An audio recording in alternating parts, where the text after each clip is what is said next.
Hello mga kamamala, welcome to my vlog. Ayan, dahil Christmas ngayon at Merry Christmas po sa inyong lahat. Gagawa po tayo ng coffee jelly at gagamitin po natin ay Kopiko Brown, 3 pirasong Kopiko Brown, Mr. Gulaman, 2, isang cowbell, isang Nestle Cream All-Purpose at isang OK cheese. Ayan. Yan po ang ating gagamitin para sa ating gagawing coffee jelly. Tara mga kamamala at lulutuin ko muna yung Mr. Gulaman. Jaran! Ayan na mga kamamala. At akin ang naluto yung Mr. Gulaman. Hindi ko na siya binidyo. Ang ginawa ko lamang ay nilagay ko siya sa isang kaserola, tapos nilagyan ko siya ng 10 cups of water para hindi naman siya masyadong malambot. Tapos yun, hinalo-halo ko siya at akin siyang pinakuluan. Nilagyan ko rin siya ng 1 cup sugar para medyo matamis naman siya. At so ayun na nga, akin na siya isinalin sa isang lagayan at atin muna siyang palamigin bago natin siya hiwa-hiwain ng pa-cubes. Yan, palalamigin ko muna siya mga kamamala. So, ayan na nga at siya ay matigas na. Ayan, atin na po siyang hiwa-hiwain ng pa-cubes. Ayan, at atin na siyang, ayan, malinis naman ang ating kamay. Siyempre, naghugas muna tayo bago natin siya hiwa-hiwain.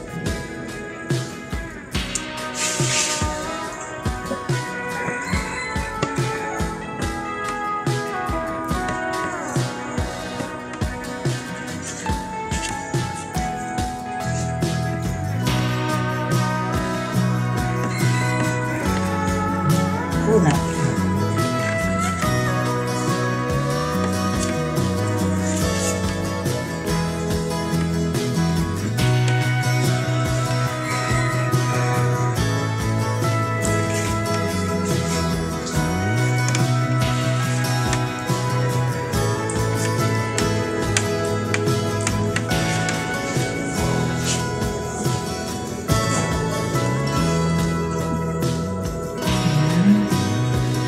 Atin na siyang hihiwain ng pa-cubes.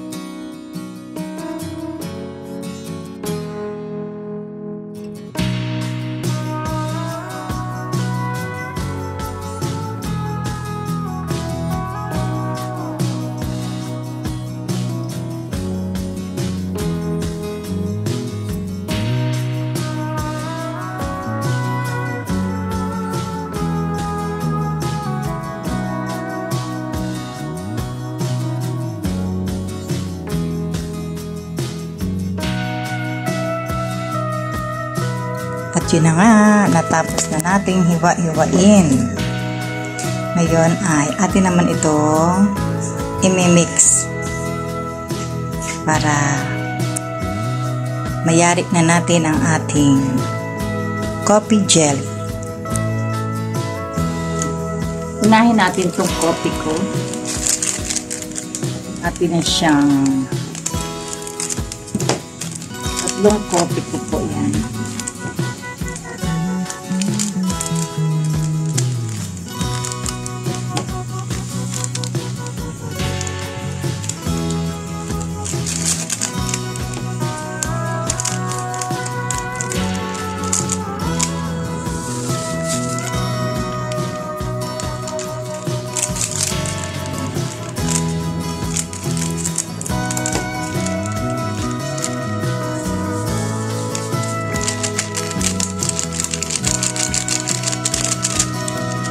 Ngayon, isusunod na natin itong creamy, itong all-purpose cream.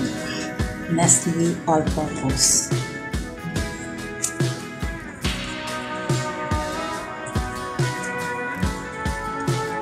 Isa lang ilalagay ko. Kasi itong coffee ko brown, templado naman na siya. May ano na siya. May asukal na siya, tapos may cream na rin.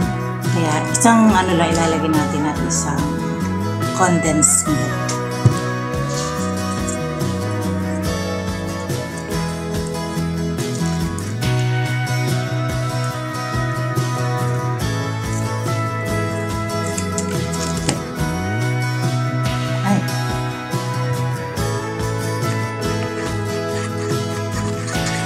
Ihalo natin. Ihalo natin sa Nestle cream yung tinawin natin.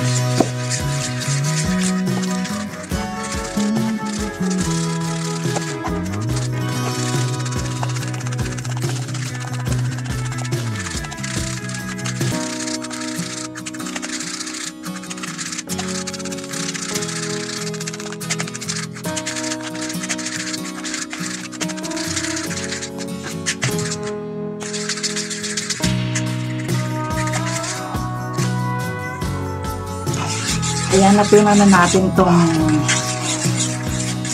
coffee ko, brown coffee sa all-purpose cream. Lalagay na natin siya dito sa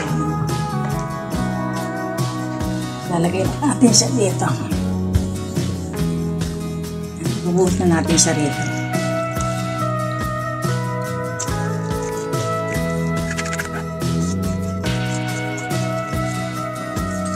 Sarap to mga kamamala.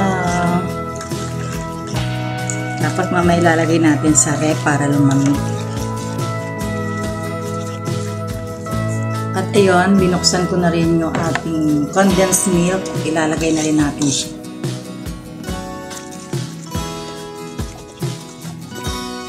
Haluin natin maigi para pantay ang kanyang tamis. Itong jelly, itong gulaman, yung inano ko siya, pinakuloan ko siya, nilagyan ko na siya ng sukal, kaya pag kinagat mo siya, matamis na rin siya.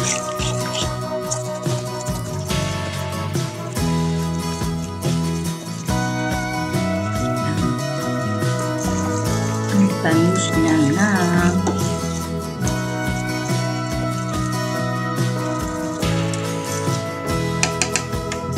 So, ayan na po ang ating coffee jelly.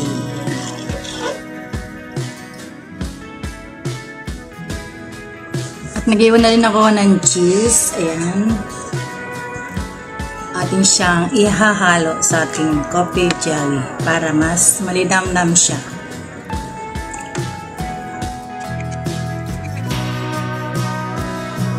Tapos ilalagay natin siya sa ref para siya ay lumamig.